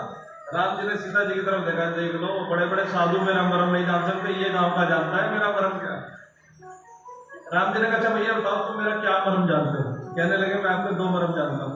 कौन कौन से जानते हो? पहला मर्म तो मैं ये जानता हूं कि मैंने ना तो कोई पूजा की है, ना मैंने कोई पाठ किया, ना मैंने कोई यज्ञ किया, ना मैंने कोई जप किया, ना मैंने कोई तप किया। बिना कुछ करे अगर भगवान मेरे दरवाजे के ऊपर खड़े हैं, इसका मतलब आज गरज किसकी है? और गरज अगर उनकी है तो फिर मर्जी किसकी चलेगी? आज मेरी चलेगी। मतलब पहला मर्म तो ये मेरा। और दूसरा मर्म थोड़ा विकट है। मैंने सुना है कि आपने एक बार पत्थर को पांव की धूल लगा दी थी, तो वो स्त्री बन गया था। तो वो तो फिर भी पत्थर था, उसको स्त्री बनने में 2-4 सेकंड लगे होंगे। मेरी तो नाव है बेचारी लकड़ी की, ऊपर से गीली है और कोमल है, अगर उसको 2 सेकंड लगेंगे तो मेरे को आधे सेकंड में और तो बन जाएगी। और प्रभु मैं तो पहले एक से ही परेशान हूं, दूसरी ओर सिर पे बैठेगी। और प्रभु कोई मल्लाह की बेटी तो बनेगी, प्रभु बनेगी ऋषि पत्नी, क्योंकि आपके चरणों से पैदा होगी। और कहीं गलती से मैंने उसको हाथ लगा दिया तो श्राप और दे देगी। प्रभु मेरी जान छोड़ो, और कोई नाम ले लो और कहीं जाओ। राम जी हंसने लगे। राम जी कहने लगे, देखो जाना तो तुम्हारी नाव पर ही, अब तुम मुझे ये बताओ कि कैसे लेकर जाओगे। कहने लगे, प्रभु मेरी एक शर्त है, ले तो मैं जाऊंगा, लेकिन आपको पहले चरण धुलाने पड़ेंगे अपने। मैं आपके चरण धोऊंगा, उसके बाद फिर उस आपका जो चरणोदक है उसको थोड़ा पी के देखूंगा, अगर मेरे ऊपर कोई असर नहीं पड़ा फिर मैं मानूंगा कि नाव के ऊपर कोई असर नहीं पड़ेगा। लेकिन उसमें भी शर्त यह है कि आप मुझे अपने मुंह से कहो कि केवल जा जल लेकर आओ और मेरे पांव धो। अब आप कल्पना करो, आपके घर में आपको कोई रिश्तेदार आए और रिश्तेदार कह रहे एक काम करो, पहले पानी लो, मेरे पैर धो, फिर मैं अंदर आऊंगा। होता है ऐसा? आप अपने ऊपर सोचो, आप किसी के घर जाओ और आप ऐसा कहोगे? अरे जब आप नहीं कह सकते तो भगवान कहेंगे क्या? भगवान नाम तुम्हारे और शर्मिले, वो तो बिल्कुल ना गए। कहने लगे कि बट ऐसा थोड़ी ना होता है। कहने लगे, प्रभु आपकी इच्छा है, अगर धुलवा ले तो धुलवा लोगे तो ठीक है। मैं तो काम करो, यहाँ से थोड़ा सा आगे जाओ, गंगा जी का पाठ थोड़ा चौड़ा है, पानी इतना है कमर तक, ऐसे पार करके चले जाओ, ऐसे चले जाओ। बस एक बात ध्यान रखना प्रभु, आपको ना जगत को तारना तो आता है, लेकिन आपको तैरना नहीं आता, ये ध्यान में रखना, कहीं डूब गए तो मेरी जिम्मेवारी नहीं। सीता जी हंसने लगे, अच्छा प्रभु आपको तैरना नहीं आता? कहने लगे, सीता जी बात तो सही है, रह तो क्षीर सागर के बीच में हूं, लेकिन आज तक तैरने की जरूरत ही नहीं पड़ी, हमारा शेषनाग ही काफी है। हंसने लगे। केवट कहने लगा, प्रभु अच्छा एक बात और है, अगर आपको ये लगे ना कि मैं उधर जाऊंगा तो मैं आपसे कुछ मजदूरी मांग लूंगा, आप चिंता मत करो प्रभु, मैं आपसे मांगूंगा नहीं, क्योंकि मुझे पता है आपके अल्ले पल्ले कुछ है ही नहीं, सब कुछ तो लुटाकर आए हो। इसका मतलब ये है भक्ति। एक भक्त भगवान को कह रहा है, तुम्हारे पास है ही क्या जो तुम मुझको दोगे? है ही क्या? ये निष्काम भक्ति है। अरे तुम्हारे पास क्या जो तुम मुझको दोगे? अब तो सारा दिन डिमांड लिस्ट लेकर बैठते हैं। आज भगवान का भक्त कह रहा है, भगवान तुम्हारे पास कुछ नहीं है जो मुझे आप दे सको। और प्रभु अगर आपको मेरी बात पर विश्वास है तो मैं आपके पिताजी की कसम खाकर कहता हूं कि मैं आपसे पैसे नहीं मांगूंगा। अगर अब कोई आपको कह दे कि मैं तेरे बाप की कसम खाता हूं, क्या वगैरह खाना तो अपने वाले की का, मेरे वाले की काय को खाता है? जैसे कहा मैं आपके पिता की सुगंध खाता हूं, मैं पैसा नहीं मांगूंगा, लक्ष्मण जी को मारो तुझे, मेरे पिता की बात करता है। केवट कहने लगे, प्रभु मांगने आए हो कि डकैती मांगने आए हो? तो धनुष बाण दिखा के तो डकैती मारते हैं लोग। प्रभु एक बात बताओ, आज अगर लक्ष्मण ने मुझे मार भी दिया ना तो मुझे कोई चिंता नहीं, मेरे तो उसके अंदर भी भला होगा। कहने लगे, ये क्या बात हुई भाई, मरने से किसी का भला हुआ है? एक पद किसने कहा है, मरूंगा हाथ से किसके जो श्री रघुवर का प्यारा है, मरूंगा किस जगह पर मैं जहां गंगा की धारा है, मरूंगा सामने किसके कि जिसके पास होता हूं, और मरूंगा किस खता पर मैं कि तुम्हारे पांव धोता हूं। फिर क्यों ऐसा समय श्रीमान मैं जाने दूं, क्यों ना श्री राम के सन्मुख मैं अपने प्राण जाने दूं। अगर इन पद पंकजों पर, पद पंकज में राम जी के चरण, अगर इन पद पंकजों पर प्राण खो जाएगा केवट, तो मरने के बाद भी जमाने में अमर हो जाएगा केवट।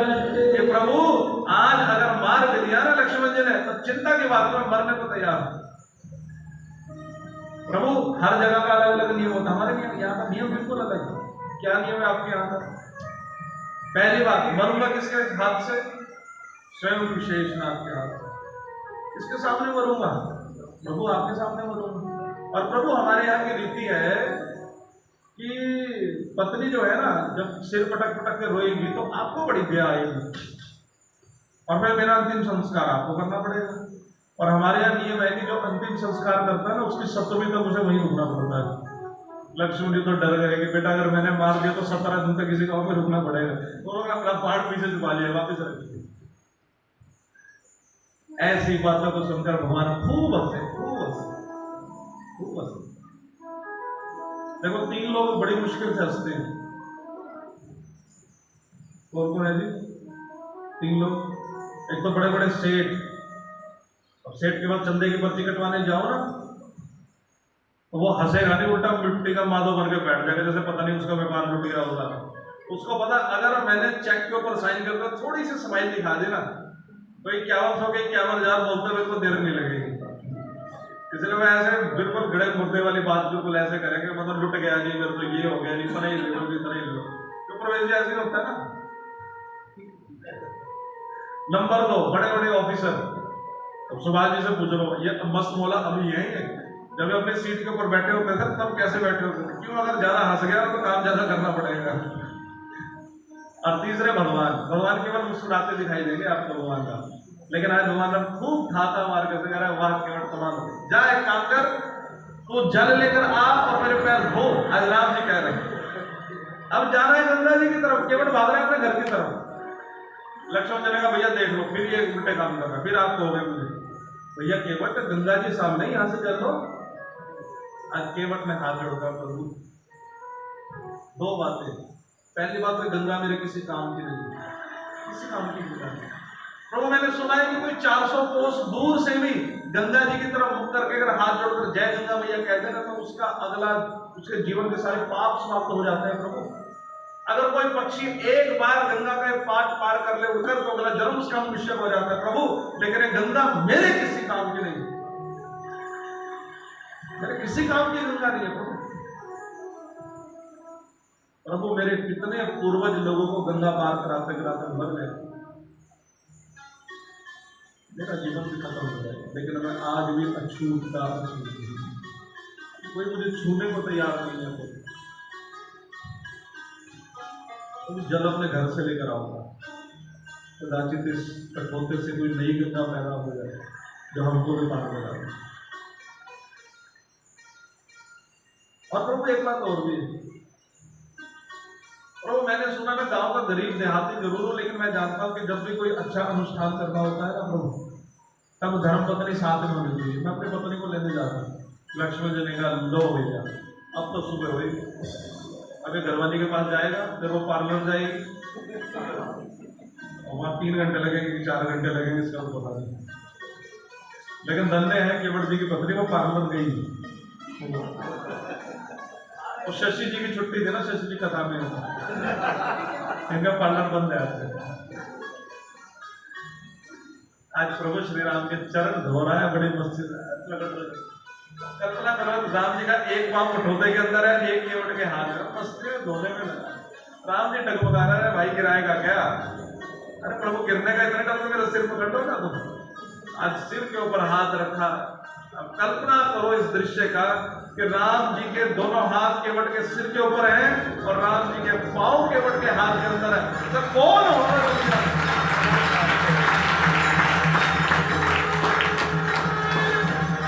ऐसे केवल 2 ही भगवान के भक्त हुए हैं जिनके हाथों में भगवान के चरण हो और मस्तक के ऊपर राम जी का हाथ हो।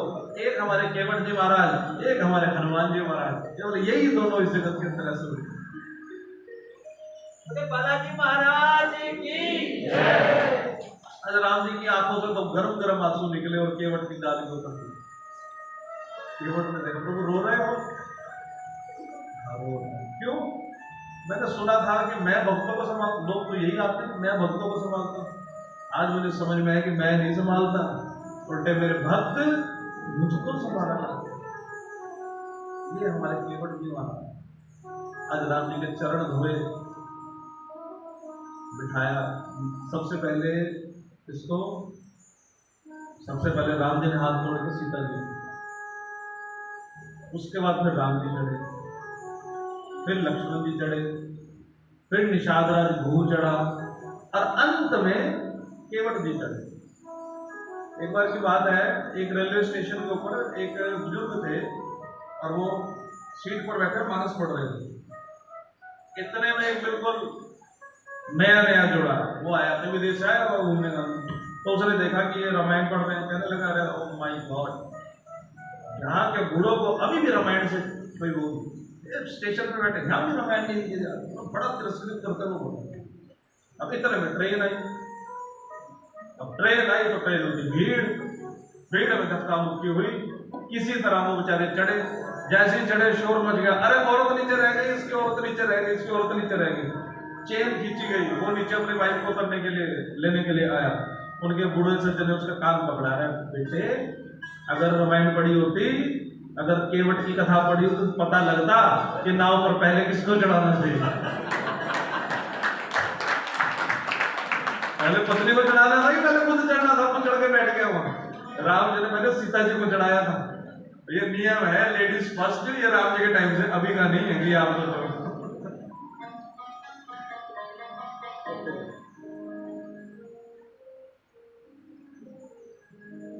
आज केवट जी लेकर चले, मेरी नैया में लक्ष्मण राम, गंगा मैया धीरे चलो। मेरी नैया में लक्ष्मण राम, गंगा मैया धीरे बहो। मेरी नैया में लक्ष्मण राम, गंगा मैया धीरे बहो। मेरी नैया में लक्ष्मण राम, गंगा मैया धीरे बहो। कौन की नैया है कौन की गंगा, कौन की नैया है कौन की गंगा, कौन की नैया है कौन की गंगा, कौन की नैया है कौन की गंगा। कौन के है लक्ष्मण राम, गंगा मैया धीरे बहो। तेरी नैया में लक्ष्मण राम, गंगा मैया धीरे बहो।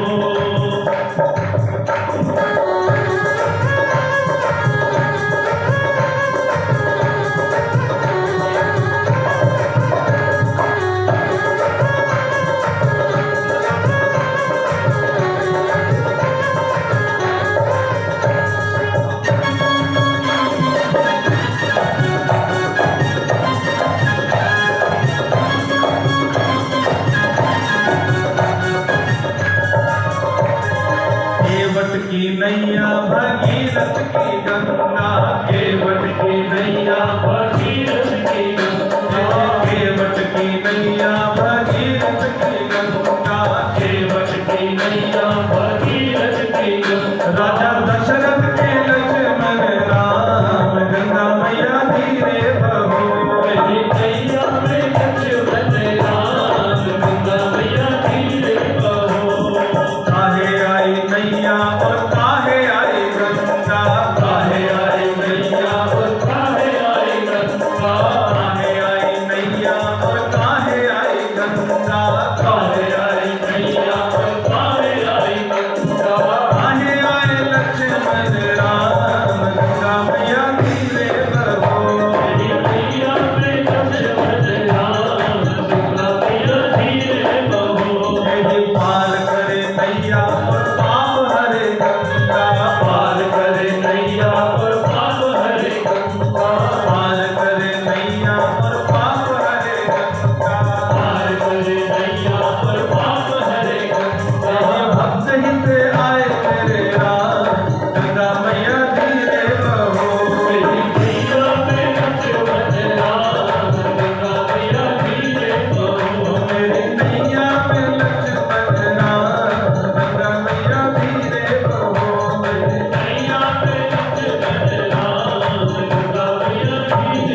जैसे ही नाव जो है वो बिल्कुल घाट पर पहुंचने लगती है कि नाव को उल्टा चलाने लग जाते हैं, नाव दूर हो जाती है। फिर 5 बजे हो गया, फिर नाव घुमा देते हैं। केवट जी ने 5-6 बार ये काम किया है, बार बार नाव घुमा देते हैं। लक्ष्मण जी ने फिर देखा, भैया देखो, फिर आप कहोगे तो बोलता है। तो राम जी ने पूछा, भैया केवट इस तरह तो हम कभी पार ही नहीं हो पाएंगे अगर आप ऐसा करोगे।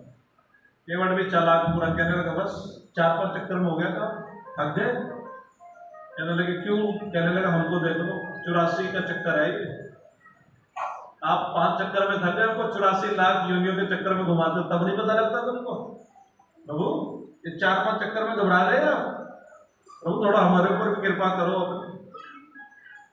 है केवट जी घाट पर लेकर गए, भगवान राम उतरे, चरणों में प्रणाम किया। अब बड़ी विकट परिस्थिति यहाँ पैदा हुई। राम जी के मन में है केवट को कुछ देना है। अब देना क्या है? राम जी के पास तो कुछ है नहीं, दूं क्या? अब पत्नी का कर्तव्य क्या है? राम जी का हाथ ऐसे है, सीता जी का भी ऐसे है, पास में तो नहीं, और सीता जी मन के भाव को जान रही। तो राम जी को कुछ कहना नहीं पड़ा, सीता जी की उंगली से ऐसे उतरी और राम जी का हाथ में, और राम जी का थोड़ा विश्वास बढ़ा कि नहीं हाथ में कुछ आ गया। तो जीवन जो है वो कभी एक जैसा रहता नहीं। कभी पति देव को अगर कोई लॉस हो जाए तो कभी पति को कहने की आवश्यकता नहीं पड़नी चाहिए। पत्नी जिस रूप में सहायता कर सके उस रूप में कर देनी चाहिए। अगर कह के कराई तो फिर कराई क्या, नहीं तो वो जूझ तो रहा ही है बेचारा, जूझ रहा है। लेकिन अगर धर्मपत्नी का साथ मिल जाए तो वो काम थोड़ा आसानी से हो जाएगा। जैसे हमारे मंडल के अंदर है, हमारे मंडल में कोषाध्यक्ष है हमारे प्रदीप जी, और काम संभालते हैं हमारी भूमिका जी, इधर खड़ी है दिल्ली साड़ी वाली। मतलब हमको अगर कुछ पूछ रहा हो तो हम प्रदीप जी से नहीं, प्रदीप जी ऐसे जाकर मंडल जी से पूछ सकते हैं। तो ये धर्म पत्नी का ये धर्म है।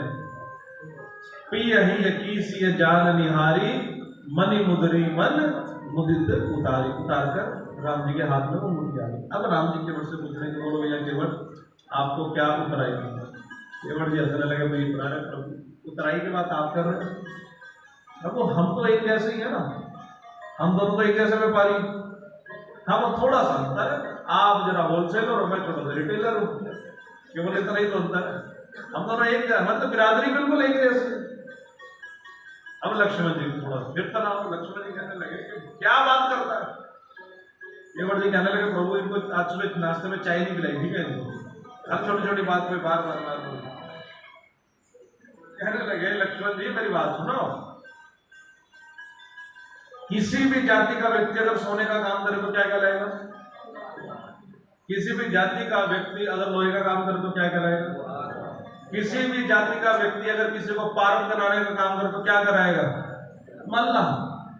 तो प्रभु श्री राम जो है वो भवसागर पार करवाते हैं, ये होलसेलर है, मैं गंगा पार करा तो बड़े टेलर है, तो एक जैसे लोग हैं। तो नाई से ना नाई ले, धोबी से ना धोबी ले, ये तो सीधा सीधा नहीं। मैं इनसे कैसे ले लूँ? तो हमारी आपस की बिजनेस की बात है, बिजनेस में तो लेन देन चलता रहता है। कहने लगे नहीं नहीं कुछ मांगो तो सही। कहने लगे मैं गंगा तट का माझी हूँ, तुम भवसागर के केवट हो, मैं इस सुरसरी के तीर पे हूँ, तुम भवसागर के केवट हो। मैं गंगा तट का माझी हूँ, तुम भवसागर के केवट हो, मैं इस सुरसरी के तीर पे हूँ, तुम भवसागर के केवट हो। मजदूर कहीं मजदूरों से मजदूरी लेते हैं भैया, मजदूर कभी मजदूरों से मजदूरी लेते हैं भैया, अल्लाह कभी मल्लाहों से मल्लाही लेते हैं भैया, अल्लाह कभी मल्लाहों से मल्लाही लेते हैं भैया। प्रभु हम दोनों एक जैसे तो हैं, एक जैसे व्यापारी, तो कभी मजदूर मजदूरों से मल्लाही नहीं लेता, और मल्लाह जो है दूसरे मल्लाह से कभी मजदूरी नहीं लेता, ये थोड़ी ऐसा होता है।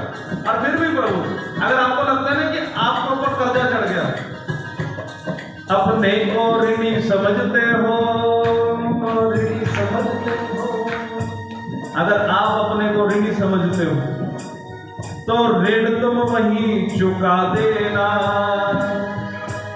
आज मैंने तुमको पार किया, कल मुझको पार लगा देना। चले गाओ मेरे साथ। और राजा राम राम राम सीता राम राम राम, राजा राम राम राम सीता राम राम राम, सीता राम राम राम राजा राम राम राम, सीता राम राम राम राजा राम राम राम, राजा राम राम राम सीता राम राम राम, राजा राम राम राम सीता राम राम राम, सीता राम राम राम राजा राम राम राम, सीता राम राम राम राजा राम राम राम। प्रभु अगर आपको अपने आप को ऋणी समझते हो तो जब मैं आपके दरवाजे पर आऊंगा ना, तो जैसे मैंने आपको पार किया प्रभु, आप मुझे भवसागर पार करा दें। और रही बात अंगूठी लेने की, प्रभु आयु में मैं आपसे बड़ा हूं और व्यापार हम दोनों भाई जैसा है, इसका मतलब उस नाते से मैं आपका बड़ा भाई हूं। और प्रभु सीता मेरी बहू है, हमारे यहाँ बहू बेटियों से लिया नहीं जाता, बहू बेटियों को उल्टा दिया जाता है। अब मैं भगवान ने मुझे ऐसा, आपने मुझे ऐसा नहीं बनाया कि मेरी कोई क्षमता हो कि मैं आपको दे सकूं, तो जब मैं दे नहीं सकता तो मैं भला ले कैसे लूं? और आप मुझे अंगूठी दे रहे हो, कौन सी अंगूठी, क्या लिखा है इसके ऊपर? राम नाम अंकित अति सुंदर, ये वही अंगूठी है, इसकी भी कभी आपको बताऊंगा बाद में। अरे इस पर राम नाम लिखा है, मैं कैसे ले लूं? अरे मैं गांव का गरीब आदमी, मैं दिहाड़ी करूंगा कि मैं राम नाम जब तक करूंगा? आप ऐसा करो, मेरी तरफ से अंगूठी आप रख लो, आप मेरा नाम जप लेना। लक्ष्मण जी फिर तुम, अच्छा राम जी तेरा नाम जपेंगे? केवट कहते क्यों नहीं जपेंगे? जब भक्त भगवान का नाम जप सकता है तो क्या भगवान भक्त अपने भक्त को याद नहीं कर सकते? प्रभु राम जी ने कहा केवट मैं तेरा नाम जरूर जपूंगा, लेकिन फिर भी कुछ तो दूं। केवट कहने लगे प्रभु अगर कुछ देने चाहते थे वचन दे दो, मैं समझूंगा कि मुझे मिल गया तो मिला। वैसे प्रभु एक बात बताओ, आप अगर बुरा ना माने तो। कहने लगे बताओ। कहने लगे आपने गंगा किस पर बैठकर पार की है? किस पर की थी? नाव पर। तो पार क्या लगी? किसकी नाव थी? केवट का प्रभु आप थोड़ी पार हो, नैया तो मेरी पार लगी है, आप थोड़े पार लगे। अरे मेरी नैया पार, हम कहते नहीं है प्रभु मेरी नैया पार लगा।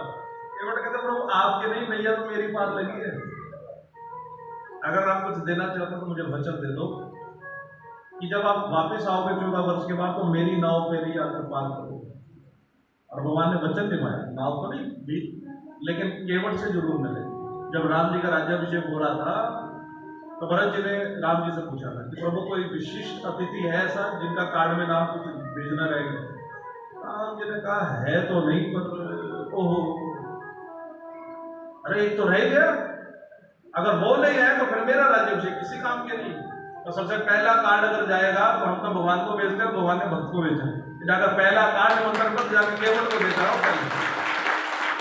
एक राजा की व्यवस्था ऐसी होनी चाहिए कि अपने देश के अंतिम पंक्ति पे खड़े हुए व्यक्ति तक भी वो सहायता राशि पहुंचनी चाहिए। और समय इस बात को जानता है कि देश के प्रधानमंत्री ने कहा था कि 100 रुपए भेजता हूं तो नीचे 2000 रुपए पहुंचते हैं। ऐसी सामाजिक व्यवस्था नहीं होनी चाहिए। व्यवस्था ऐसी हो कि एक राजा अगर नीचे कुछ भेजता है तो पूरी अच्छे से पहुंचे वहां। भगवान राम ने केवट जी को वचन दिया, केवट जी अपने स्थान पर गए हैं। और भी बीच के कुछ प्रसंग हैं, इन प्रसंगों को कल पर छोड़ेंगे क्योंकि समय हो गया। केवल इतना कह देता हूं कि राम जी यहां से चित्रकूट पहुंचे। चित्रकूट में सभी देवी देवताओं ने मिलकर, सभी कोल भील जितने थे सबने मिलकर राम जी के लिए एक झोपड़ी बनाई है। भगवान राम झोपड़ी में निवास करने वाले हैं और सब लोग एक ही बात गा रहे हैं और हमारी बहनें इंतजार कर रही है कब नाचने का मौका मिले। सब गा रहे हैं तो आप भी गाइए। मेरी झोपड़ी के भाग आज भूल जाएंगे, राम आएंगे।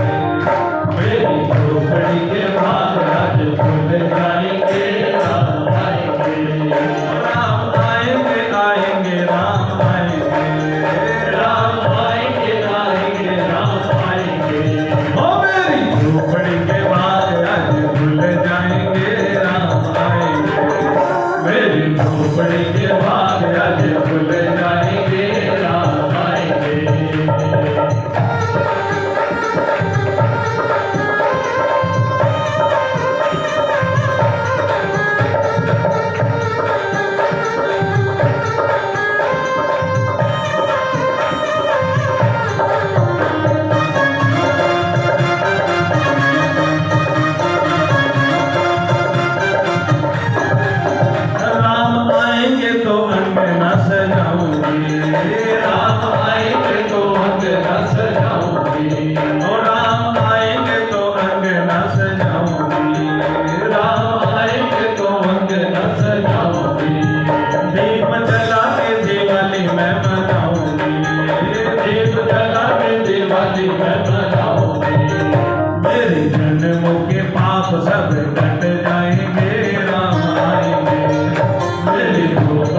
राम